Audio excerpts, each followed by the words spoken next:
Movie की starting होती है गौतम शहर से, जहाँ पर अमीर और गरीब दोनों साथ रहते हैं। लेकिन अमीरों को गरीबों की कोई परवाह नहीं, गरीब जिए या मरे अमीरों को कुछ नहीं करना, क्योंकि उनके बहुत ही ज़्यादा हाई स्टैंडर्ड्स होते हैं। आगे हमें दिखाया जाता है आर्थर फ्लैग को, जो जोकर का मेकअप कर रहा होता है।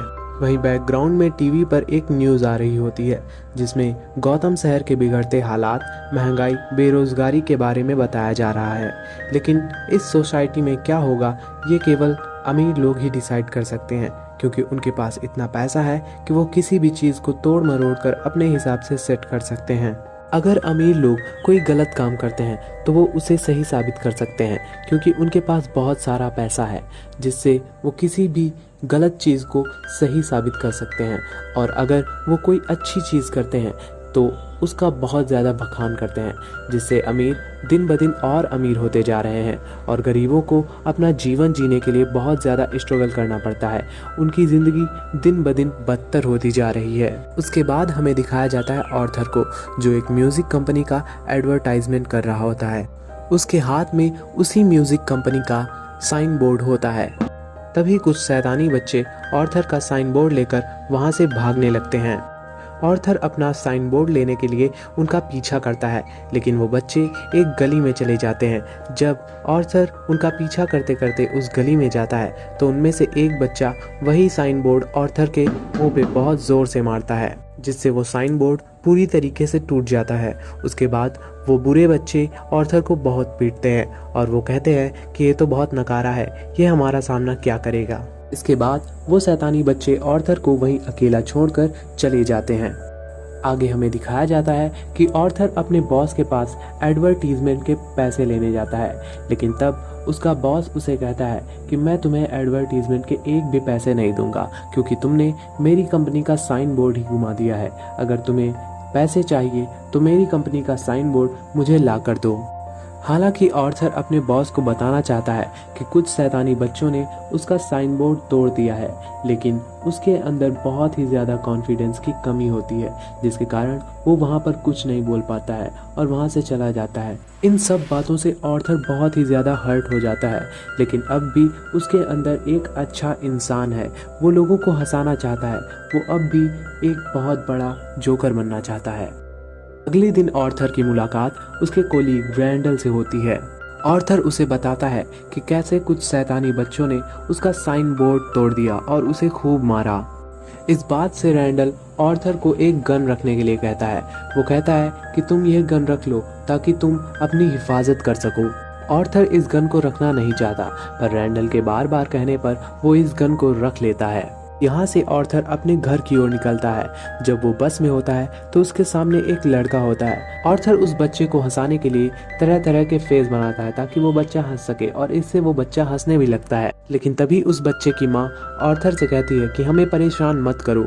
आर्थर कहता है कि मैं तो बस सिर्फ इसको हंसाने की कोशिश कर रहा हूँ, लेकिन उस बच्चे की माँ आर्थर से कहती है कि तुम्हें समझ नहीं आता, हमें परेशान मत करो।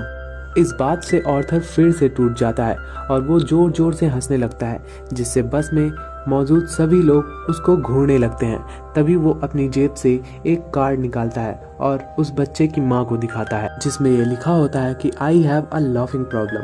जब भी मेरे साथ कुछ बुरा होता है तो मेरी हंसी अपने आप छूटने लगती है। इस बात का प्लीज़ बुरा ना माने।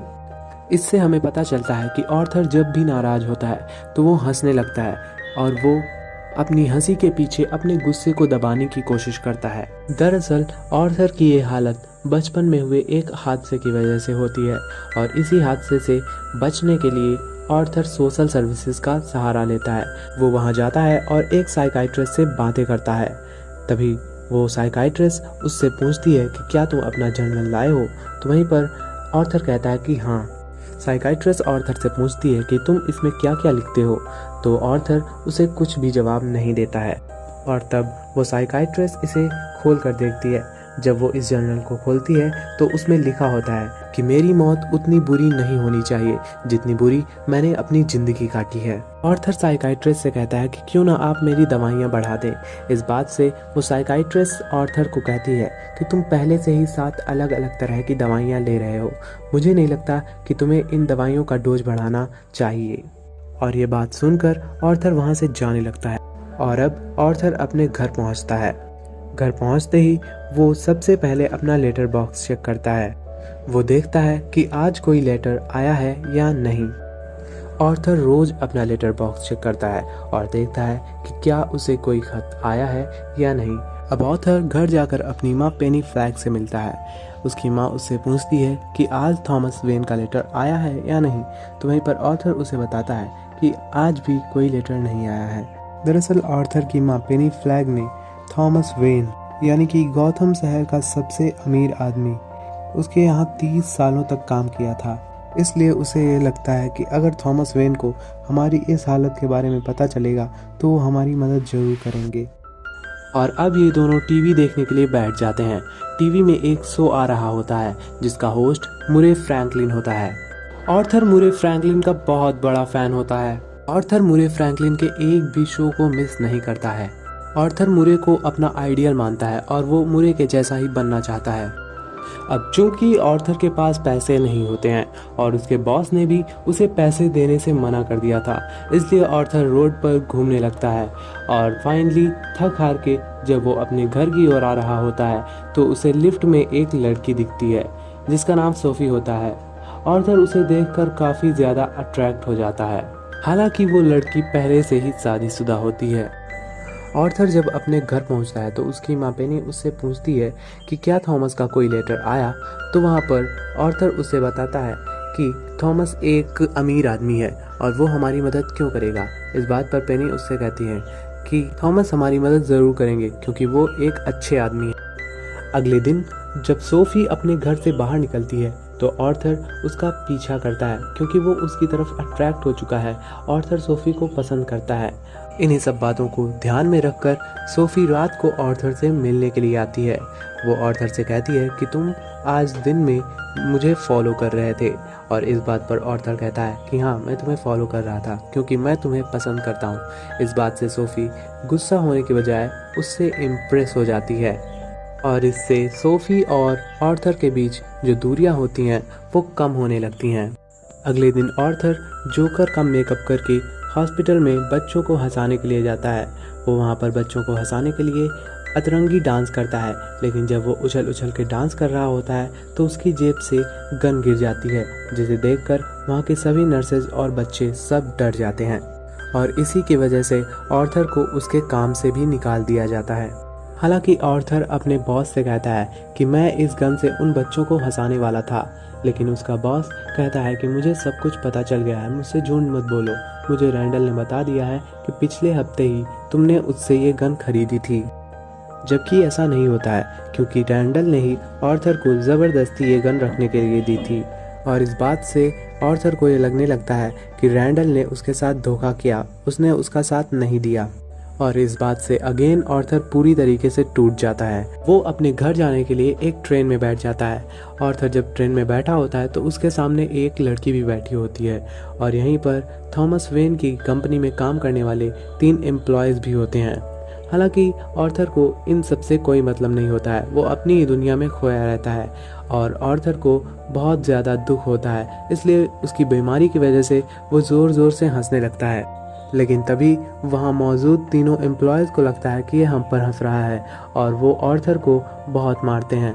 हालांकि ऑर्थर बताना चाहता है कि उसे ये बीमारी है, लेकिन इससे पहले कि ऑर्थर कुछ बोल पाता वो तीनों उसे बहुत मारते हैं और इतना मारते हैं कि ऑर्थर के मुंह से खून निकलने लगता है। और इस बात से ऑर्थर को बहुत ज़्यादा गुस्सा आ जाता है और वो अपनी गन निकालकर इन तीनों को शूट कर देता है और जब वो इन तीनों को मार देता है तो वहाँ से भाग जाता है और सीधा एक बाथरूम में पहुँचता है, जहाँ पर वो अपने आप को शीशे में देखता है और अचानक वो डांस करने लगता है। जहाँ उसे इन सब चीज़ों का दुख होना चाहिए था, वहीं अब उसे इन सब चीज़ों का मज़ा आ रहा है और वो हंस रहा है, उसे अच्छा फील हो रहा है। नॉर्मली उसे ये अफसोस होना चाहिए कि उसने अभी अभी 3 लोगों का कत्ल किया है, लेकिन ये करके उसे खुशी मिली थी। इस बात से हमें ये पता चलता है कि किसी भी इंसान को इतना भी मत डराओ कि उसके अंदर का वो डर ही खत्म हो जाए। वहीं अगले सीन में हमें दिखाया जाता है कि ऑर्थर टीवी पर न्यूज़ देख रहा होता है, जिसमें थॉमस वेन ये बता रहा होता है कि जिन 3 एम्प्लॉयज़ का ट्रेन में कत्ल हो गया वो बहुत ही अच्छे इंसान थे जिनकी बहुत ही बुरी तरह से मौत हो गई। साथ ही वो ये भी बताता है कि जिस आदमी ने उन तीनों को मारा है वो किसी जोकर की पोशाक में था। और आश्चर्य की बात यह है कि लोगों को जहां उन तीनों की मौत का अफसोस होना चाहिए, वो लोग जोकर के प्रति सहानुभूति दिखा रहे हैं। वो लोग सोच रहे हैं कि जोकर ने जो किया वो बहुत अच्छा किया। इसके बाद आर्थर अपनी साइकाइट्रिस्ट से मिलने के लिए जाता है। तब वो साइकाइट्रिस्ट आर्थर से बताती है कि ये हमारी लास्ट मीटिंग है क्योंकि गवर्नमेंट ने हमारा फंड रोक लिया है और हमारे पास इतना बजट नहीं है कि हम आप जैसे लोगों की मदद कर सकें। और इस बात से पहले से ही टूटा हुआ आर्थर और भी टूट जाता है। अगले सीन में हमें दिखाया जाता है कि आर्थर कॉमेडियन बनकर कुछ लोगों के सामने अपना परफॉर्मेंस दिखाने जाता है, लेकिन वहाँ पर लोगों की भीड़ को देखकर वो बहुत ज़्यादा नर्वस हो जाता है। नर्वस होने के कारण ही वो हंसने लगता है जिससे उसका पूरा परफॉर्मेंस बर्बाद हो जाता है। अब जब आर्थर अपने घर पहुँचता है तो उसकी माँ उसे एक लेटर पोस्ट करने के लिए कहती है जो कि थॉमस वेन के लिए होता है, लेकिन वहाँ पर आर्थर उस लेटर को पोस्ट करने से पहले खोल कर पढ़ लेता है जिसमें लिखा होता है कि मेरे बेटे को मदद की बहुत ज़रूरत है। और इस बात से आर्थर पर काफ़ी ज़्यादा इफ़ेक्ट पड़ता है। वो अपनी माँ पेनी से पूछता है कि आपने थॉमस वेन को ऐसा लेटर लिखने के लिए क्यों सोचा, आपने उस इंसान से मदद क्यों मांगी जो हम जैसे लोगों को कीड़ा समझता है। तभी उसकी माँ उसे बताती है कि ऐसा नहीं है, पहले हमारे हालात बहुत अच्छे हुआ करते थे। एक टाइम था जब मैं और थॉमस दोनों प्यार करते थे, लेकिन अगर समाज को इसके बारे में पता चलता तो हमारे रिलेशन पर बहुत बड़ा इफ़ेक्ट पड़ता क्योंकि थॉमस बहुत अमीर है और मैं बहुत गरीब थी और इसी के कारण थॉमस और मैं अलग हो गई। और अब आर्थर थॉमस वेन के घर जाने का डिसाइड करता है और वहाँ पर उसकी मुलाकात थॉमस वेन के बेटे ब्रूस वेन से होती है। आर्थर ब्रूस वेन को हंसाने की कोशिश करने लगता है क्योंकि वो अंदर से अब भी एक जोकर ही है, लेकिन तभी वहाँ पर अल्फ्रेड आ जाता है। वो ब्रूस वेन से कहता है कि अनजान लोगों से बातें मत किया करो। आर्थर अल्फ्रेड को बताता है कि वो कोई अनजान इंसान नहीं है। उसकी माँ पेनी फ्लेग ने उनके घर पर 30 सालों तक काम किया है, लेकिन अल्फ्रेड उसकी बातों पर विश्वास नहीं करता और उसे वहाँ से जाने के लिए कहता है और ये भी कहता है कि अगर तुम यहाँ से नहीं जाओगे तो मैं पुलिस को बुला लूँगा। आर्थर अल्फ्रेड से कहता है कि मुझे थॉमस वेन से बात करनी है, मेरी माँ ने मुझे सब कुछ बता दिया है कि मैं ही थॉमस वेन का बेटा हूँ। इस बात से अल्फ्रेड आर्थर को कहता है कि तुम्हारी माँ पागल हैं जिन्होंने मनगढ़ंत कहानी बनाई है। और इस बात से अगेन आर्थर पर बहुत ज़्यादा बुरा इफेक्ट पड़ता है और अब वो अपने घर की ओर निकल जाता है। आर्थर जब अपने घर पहुंचता है तो वो देखता है कि उसके घर पर एम्बुलेंस आई है और उसकी माँ को हार्ट अटैक आया है। अपनी माँ को इस हालत में देखकर आर्थर को बहुत दुख होता है, लेकिन तभी उसके सामने 2 पुलिस वाले आते हैं जो उससे ट्रेन में हुए हादसे के बारे में सवाल पूछने लगते हैं। वो पूछते हैं कि क्या तुम उस जोकर को जानते हो। इस बात पर आर्थर एकदम अनजान बनने की कोशिश करता है, लेकिन यहाँ पर आर्थर को पता चलता है कि यही सवाल पूछे जाने के कारण उसकी माँ को हार्ट अटैक आया है। अब आर्थर अपनी माँ के पास आकर बैठ जाता है। उसके साथ में सोफी भी होती है। वो दोनों आपस में बातें करने लगते हैं, मगर तभी टीवी पर एक शो आ रहा होता है जिसको होस्ट कर रहा होता है मुरे फ्रैंकलिन। और तभी मुरे उस शो में एक क्लिप दिखाता है जिसमें और कोई नहीं बल्कि आर्थर ही होता है, जिसने कभी स्टैंड अप कॉमेडियन बनने की कोशिश की थी, लेकिन उसकी हिम्मत की दांत देने के बजाय मुरे उसका मजाक उड़ा रहा था। मुरे कहता है कि कुछ लोगों को कॉमेडी करना ही नहीं आता है। मुरे आर्थर का बहुत मजाक उड़ाता है जिससे अगेन आर्थर बहुत ज़्यादा हर्ट हो जाता है। अब आर्थर को ये लगने लगता है कि जिस आदमी को उसने अपनी पूरी लाइफ में अपना आइडियल माना था वही इंसान उसकी बीमारी का मजाक उड़ा रहा है, उस पर हंस रहा है। वहीं दूसरी तरफ हमें शहर के बिगड़ते हुए हालात दिखाए जाते हैं। कई लोग अपने आप को जोकर समझकर जोकर का मास्क पहने हुए शहर में इधर उधर घूम रहे हैं। अब यहाँ पर हमें पता चलता है कि लोगों के बीच एक दीवार खड़ी हो चुकी है। एक तरफ शहर के सबसे अमीर आदमी हैं तो दूसरी तरफ शहर के सबसे गरीब लोग हैं। अमीर जो चाहे वो पा सकते हैं, लेकिन गरीबों को कुछ पाने के लिए उन्हें अपनी हद पार करनी पड़ती है। इन सब बातों को ऑर्थर भी टीवी पर देख रहा होता है, लेकिन वो इन सब बातों से खुश हो रहा होता है क्योंकि ये सभी लोग जो जोकर का मास्क पहनकर घूम रहे हैं वो ऑर्थर से ही इंस्पायर हुए हैं। इसके बाद हमें गौथम शहर का एक थिएटर दिखाया जाता है जहाँ पर शहर के सबसे अमीर आदमी चार्ली चैपलिन की मूवी को देख रहे हैं, लेकिन बाहर कुछ लोग जोकर का मास्क पहनकर उन अमीर लोगों का विरोध कर रहे हैं क्योंकि गरीबों के पास खाने तक का पैसा नहीं है, लेकिन अमीर लोग अपने शौक को पूरा करने के लिए महंगी महंगी मूवीज देख रहे हैं। बाहर खड़े सभी लोग चिल्ला रहे हैं कि I am joker, I am joker. इन सब बातों को ऑर्थर भी देख रहा है, लेकिन वो अपने आप को बहुत ही ज्यादा प्राउड फील कर रहा होता है क्योंकि बाहर खड़े सभी लोग जो जोकर का मास्क पहने हुए हैं वो सब लोग ऑर्थर को अपना हीरो मानते हैं।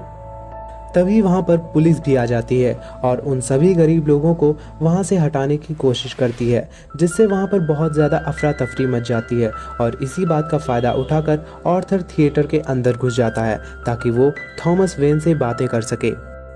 और वहाँ पर उसकी मुलाकात थॉमस वेन से होती है।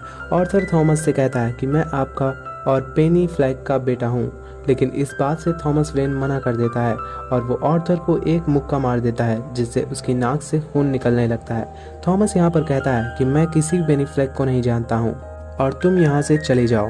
ऑर्थर इस बात से काफ़ी डिप्रेस हो जाता है। वो अपने आप को सजा देने के लिए एक फ्रिज में बंद कर लेता है, लेकिन थोड़ी देर बाद उसे एक कॉल आता है जो उन्हीं पुलिस वालों की तरफ से होता है जो कि ट्रेन हादसे पर अपनी इंक्वायरी कर रहे थे।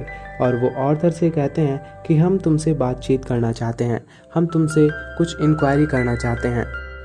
मगर तभी ऑर्थर को ये पता चलता है कि मुरे फ्रैंकलिन ने उसे अपने शो में इनवाइट किया है क्योंकि उसकी वो क्लिप जिसे मुरे फ्रैंकलिन ने अपने शो में दिखाया था उसे लोगों ने काफ़ी पसंद किया था।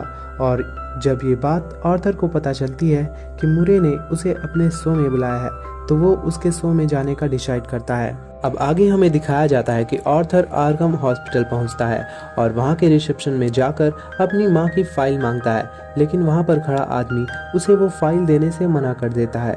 इसलिए ऑर्थर चुपके से वो फाइल उठाकर वहां से भागने लगता है। ऑर्थर जब उस फाइल को खोलकर पढ़ता है तो अगेन काफ़ी ज़्यादा टूट जाता है क्योंकि इस फाइल में लिखा था कि ऑर्थर की माँ पेनी फ्लेक का एक बॉयफ्रेंड हुआ करता था जो कि उसके बेटे ऑर्थर को काफ़ी ज़्यादा परेशान करता था और इसी के कारण ऑर्थर के सर पर एक चोट आई थी और आज ऑर्थर को जो लॉफिंग प्रॉब्लम है वो उसी चोट की देन है।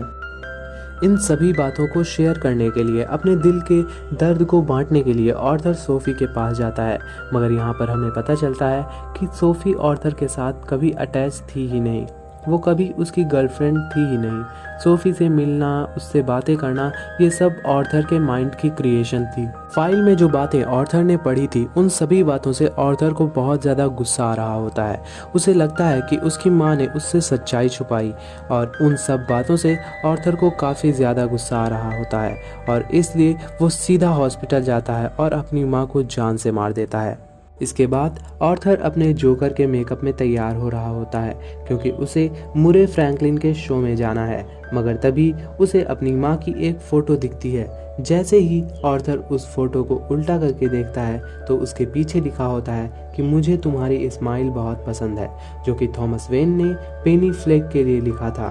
और इस बात से ऑर्थर को ये क्लियर हो जाता है कि थॉमस वेन और पेनी फ्लेक दोनों कभी प्यार करते थे और साथ में रहते थे।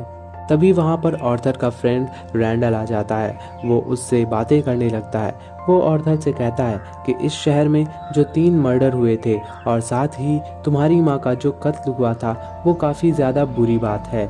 इन बातों पर वो अपना शोक जाहिर करता है, लेकिन इन सभी बातों से ऑर्थर को काफ़ी ज़्यादा गुस्सा आ रहा होता है क्योंकि रैंडल ने उसे धोखा दिया था और अब वो उसे सिंपैथी दिखा रहा है। इसीलिए ऑर्थर वहीं पर रैंडल को जान से मार देता है।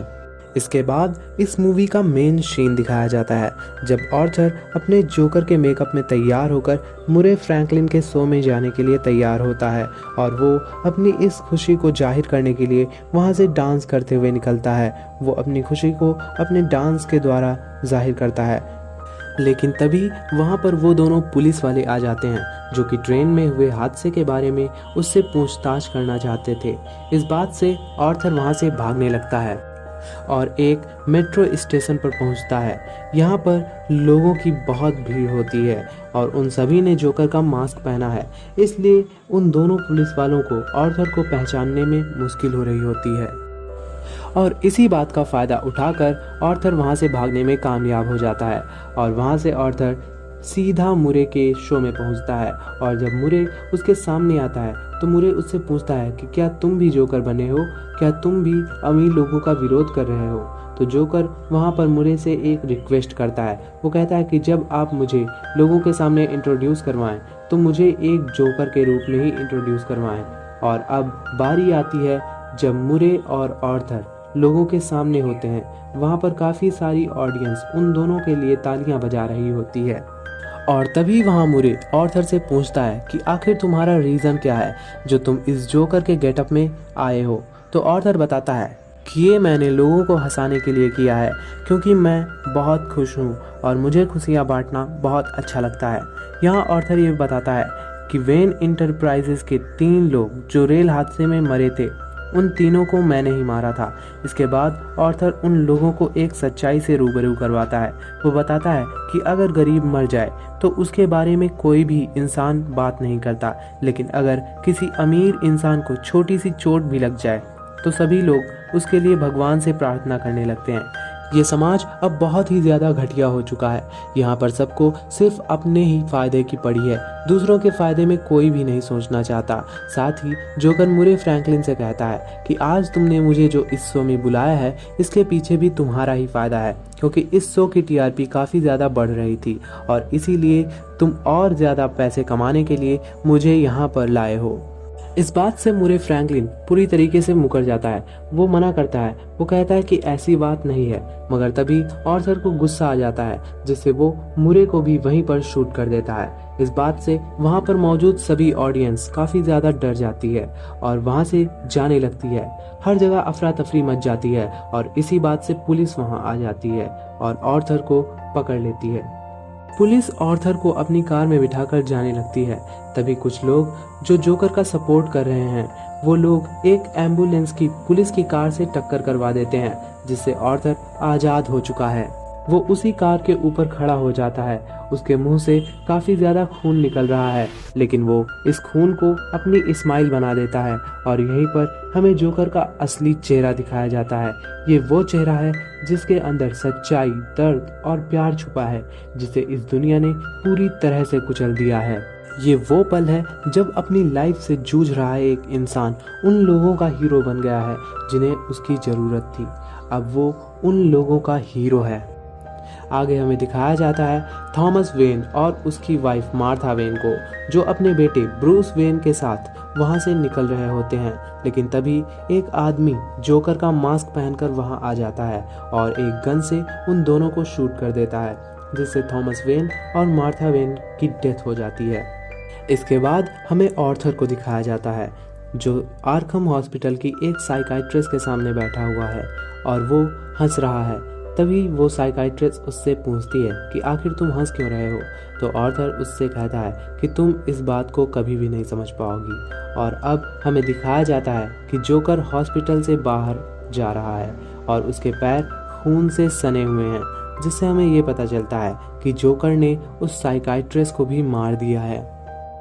और इसी के साथ ये मूवी यहीं पर ख़त्म हो जाती है। इस मूवी से हमें ये पता चलता है कि अगर कोई अच्छा इंसान अपनी अच्छाई को खो देता है तो वो किस हद तक बुरा बन सकता है। अगर आपको ये एक्सप्लेनेशन पसंद आई तो इस वीडियो को लाइक शेयर जरूर कीजिएगा और हमारे चैनल को ज़रूर सब्सक्राइब कर लीजिए। साथ ही हमें ये भी बताइए कि आपको ये एक्सप्लेनेशन वीडियो कैसी लगी। Thanks for watching.